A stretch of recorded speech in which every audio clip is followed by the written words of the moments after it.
السلام علیکم ورحمۃ اللہ وبرکاتہ۔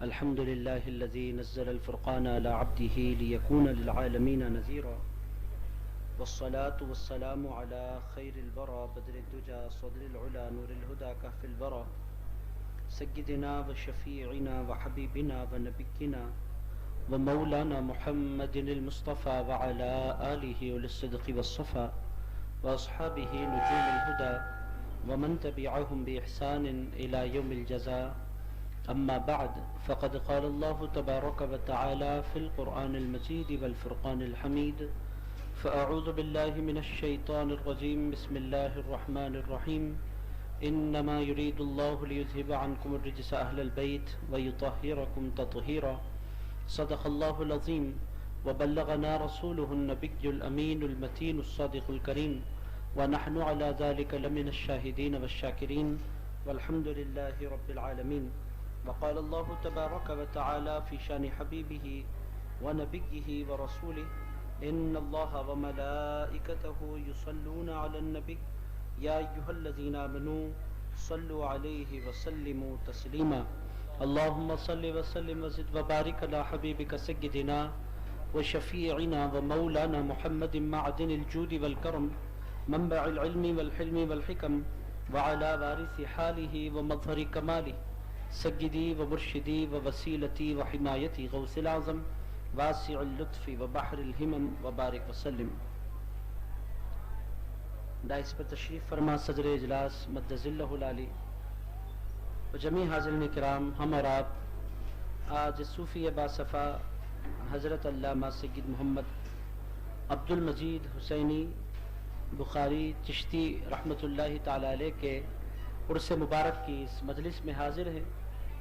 عزیزان گرامی قدر، آج کا جو جلسہ منعقد ہوا ہے، موضوع آپ تمام حضرات جانتے ہیں، بینر پر بھی یہ جلسے کا موضوع لکھا ہوا ہے۔ آج کے اس جلسے کو عنوان دیا گیا ہے جلسے عظمت اہل بیت اطہار رضوان اللہ تعالی علیہم اجمعین۔ عزیزان گرامی قدر، یہ مبارک محفل، یہ بابرکت محفل دو نسبتیں ایک ساتھ حاصل کیے ہوئے ہے۔ ایک اہل بیت اطہار رضوان اللہ تعالی علیہم اجمعین کے فضیلت کا عنوان، دوسری نسبت اس محفل کو حضرت سید عبد المجید حسینی بخاری چشتی رحمۃ اللہ علیہ کے عرس سے ہے۔